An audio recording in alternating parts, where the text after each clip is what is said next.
Thank you very much, Mr. President. Ladies and gentlemen, good evening. Assalamu alaikum. Lovely to see you all here tonight. We are having a very entertaining night, are we not, with some very interesting things being said from the other side of the house tonight. Let me begin by saying, as a Muslim, as a representative of Islam, I would consider myself an ambassador for Islam, a believer in Islam, a follower of Islam and its prophet. So in that capacity, let me begin by apologizing to Anne-Marie for the Bali bombings. I apologize for the role of my religion and me and my people, for the killing of Theo van Gogh, for 7/7. Yes, that was all of us. That was Islam, that was Muslims, that was the Quran.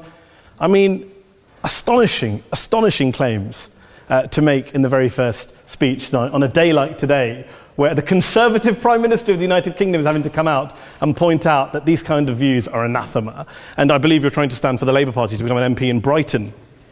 If you do, and you make these comments, I'm guessing you'll have the whip withdrawn from you, but then again, UKIP's on the rise, they'll take you, the BNP, they might have something to say about your views. This is what Mehdi Hassan always does. By the way, just on a factual point, since we heard a lot about the second speaker, about how backward we Muslims all are, on a factual point, you said that Islam was born in Saudi Arabia. Islam was born in 610 AD. Saudi Arabia was born in 1932 AD. So you were only 1,322 years off. Not bad? Not bad start there. Talking of maths, by the way, a man named Al-Khwarizmi was one of the greatest mathematicians of all time, a Muslim, worked in the golden age of Islam. He's the guy who came up with not just algebra, but algorithms. Without algorithms, you wouldn't have laptops. Without laptops, Daniel Johnson tonight wouldn't have been able to print out his speech in which he came to berate us Muslims for holding back the advance and intellectual achievements of the West, which all happened without any contribution from anyone else other than the Judeo-Christian people of Europe. In fact, Daniel David Levering, the author of the Pulitzer Prize-winning historian and author of The Golden Crucible, points out that there would be no Renaissance, there would be no Reformation in Europe without the role played by Ibn Sina and Ibn Rushd and some of the great Muslim theologians, philosophers, scientists in bringing Greek texts to Europe. As for this being our university, I will leave that to the imagination as to who is our and who is there. I studied here too. An astonishing set of speeches so far making this case tonight. A mixture of just cherry-picked quotes, facts and figures, self-serving, selective, a farrago of distortions, misrepresentations, misinterpretations, misquotations. Daniel talked about my article in the New Statesman, which got me a lot of flack, where I talked about the anti-Semitism that is prevalent in some parts of the Muslim community, which indeed it is. Of course, I didn't say in that piece that it was caused by the religion of Islam. In fact, modern anti-Semitism in the Middle East was imported from, finish the sentence, Christian, Judeo-Christian Europe, where I believe some certainly bad things happened to the Jewish people. In fact, Tom Friedman, Jewish-American columnist in the New York Times, told me in this very chamber last week that he believed, had Muslims been running Europe in the 1940s, 6 million extra Jews would still be alive today. So I'm not going to take lessons in anti-Semitism from someone who's here to defend the Judeo-Christian values of a continent that murdered 6 million Jews. Moving swiftly on. Yes. Absolutely. Well, I'm about to make that point. No, I'm about to make that point. You're right. I agree with you. I agree with you 110%. That is my point. I don't think Europe is evil or bad. I'm a very proud European. I don't want to judge Europe on that basis, but if we're going to play this gutter game where we pull out the Bali bombing and we pull out examples of anti-Semitism in the Islamic community, then of course I'm going to come back and say, well, hold on. I mean, look, let's be very clear. Daniel here was a last-minute replacement for Douglas Murray, who had to pull out. And Douglas and I have a well-documented differences, but to be fair to Douglas, as to be fair to Anne-Marie and to Peter, atheists. Atheists see all religions as evil, violent, threatening. What the problem I have with Daniel's speech is that Daniel comes here to write this robust defense of Christianity, forgetting that his fellow Christians, people who said they were acting in the name of Jesus, gave us the Crusades, the Spanish Inquisition, the anti-Jewish pogroms, European colonialism in Africa and Asia, the Lord's Resistance Army in Uganda, not to mention countless arson and bomb attacks on abortion clinics in the United States of America to this very day. I would like a little bit of humility from Daniel first before he begins lecturing other communities and other faiths on violence, terror and intolerance. But, no thank you. Some water. But I would say this, to address the gentleman's very valid point here, I'm not going to play that game. I don't actually believe that Christianity is a religion of violence and hate because of what the LRA does in Uganda or what Crusaders did to Jews and Muslims in Jerusalem when they took back the city in the 12th or 13th or whatever century it was. I believe that Christianity, like Islam, like pretty much every mainstream religion, is based on love and compassion and faith. I do follow a religion in which 113 out of the 114 chapters of the Quran begins by introducing the God of Islam as a God of mercy and compassion. I would not have it any other way. I don't follow a religion which introduces my God to me as a God of war, as some kind of Greek God of wrath, as a God of hate and injustice. Not at all. As Adam pointed out, you go through the Quran and you see the mercy and the love and the justice. And yes, you have verses that refer to warfare and violence. Of course it does. This is not a motion about pacifism. I'm not here to argue that Islam is a pacifistic faith. It is not.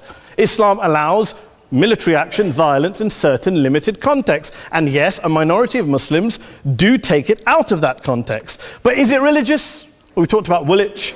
Daniel and Anne-Marie have suggested that it's definitely religion that's behind all of this. Well, actually, what I find so amusing tonight is we're having a debate about Islam. And the opposition tonight have come forward. We have a graduate in law, a graduate in modern history, a graduate in chemistry.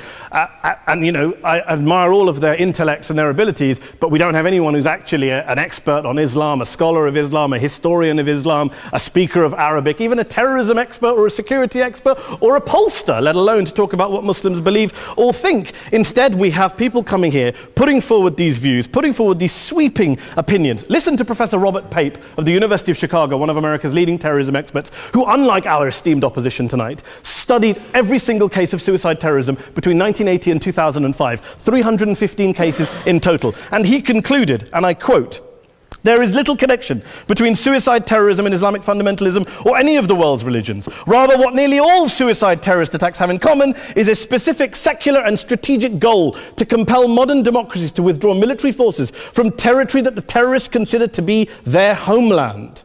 And the irony is, when we talk about terrorism, the irony is that the opposition and the Muslim terrorists, the Al-Qaeda types, actually have one thing in common, because they both believe that Islam is a warlike, violent religion. They both agree on that. They have everything in common. Osama bin Laden would be nodding along to everything he's heard tonight from the opposition side. He agrees with them. The problem is that mainstream Muslims don't. The majority of Muslims around the world don't. In fact, a gentleman here started quoting all sorts of polls. Gallup carried out the biggest poll of Muslims around the world, of 50,000 Muslims in 35 countries. 93% of Muslims rejected 9/11 and suicide attacks. And of the 7% who didn't, they all, when polled and focus grouped, cited political reasons for their support for violence, not religious reasons. And as for Islamic scholars and what they say, well, Daniel talks about our University of Oxford. We'll go down to Oxford Centre for Islamic Studies, get hold of a man named Sheikh Afifi al-Akiti, who is a massively well-credentialed and well-respected Islamic scholar, who has studied across the world, who in the days after 7/7 published a fatwa denouncing terrorism in the name of Islam, calling for the protection of all non-combatants at all times, and describing suicide bombings as an innovation with no basis in Islamic law. Go and listen to Sheikh Tahir al-Qadri, one of Pakistan's most famous Islamic scholars, who published a 600-page fatwa condemning the killing of all innocents and all suicide bombings unconditionally without any ifs or buts. There's nothing new here. This is mainstream Islam, mainstream scholarship, which has said this for years. You don't go out and kill people willy-nilly in the high street or anywhere else, on a bus or a mall, based on verses of the Quran that you cherry-pick without any context, any understanding, any interpretation, or any commentary. Point of information. Please.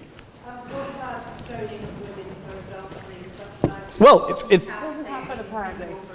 I didn't say it doesn't happen at all. I never said it didn't happen. I don't blame Islam. Yes, it's a very good point. And a lot of us are campaigning against that. And we're campaigning against it in the name of Islam. We're campaigning against it in the name of various interpretations of Islam. Anne-Marie comes and scares us with her talk of Sharia law. I would like to see the book of Sharia law. It doesn't exist. People argue over what Sharia law is.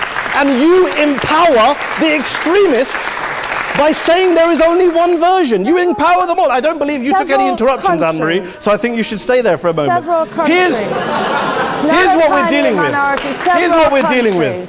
I took your point. Here we are dealing with a 1400-year-old global religion followed by 1.6 billion people in every corner of the world, a quarter of humanity, of all backgrounds, cultures, ethnicities. And yet the opposition tonight wants to generalize, stereotype, smear in order to desperately win this debate. And here's my question, if we're going to generalize and smear.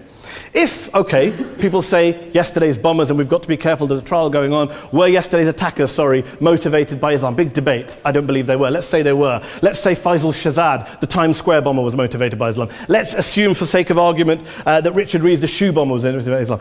If Islam is responsible for these killings, if Islam is what is motivating these people, and Islam is therefore not a religion of peace, a religion of war, then ask yourself this question: why aren't the rest of us doing it? Why is it such a tiny minority of Muslims are interpreting their religion in the way that the opposition claim they are? Let's assume there are 16,000 suicide bombers in the world. There aren't. Let's assume there are for the sake of argument.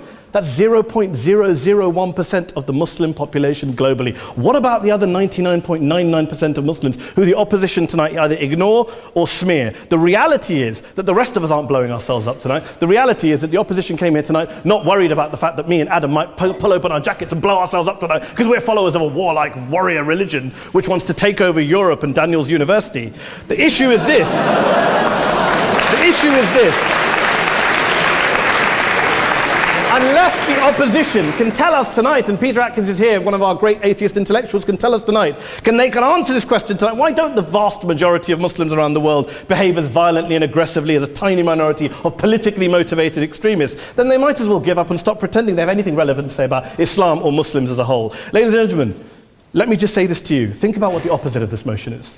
If you vote no tonight, think about what you're saying the opposite of this motion is. That Islam isn't a religion of peace, it's a religion of war, of violence, of terror, of aggression. That the people who follow Islam, me, my wife, my retired parents, my 6-year-old child, that 1.8 million of your fellow British residents and citizens, that 1.6 billion people across the world, your fellow human beings, are all followers, promoters, believers in a religion of violence. Do you really think that? Do you really believe that to be the case? They say that in the Oxford Union, the most famous debate was in 1933 when Adolf Hitler looked out for the result of the King and Country motion, where they voted against fighting for King and Country, and Hitler was listening out for the result. Well, tonight, 80 years on, there are two groups of people around the world who I would argue are waiting for the result of tonight's vote. There are the millions of peaceful, non-violent, law-abiding Muslims both in the UK, Europe, Asia, Africa and beyond, who see Islam as the source of their identity, as a source of spiritual fulfillment, of hope, of solace.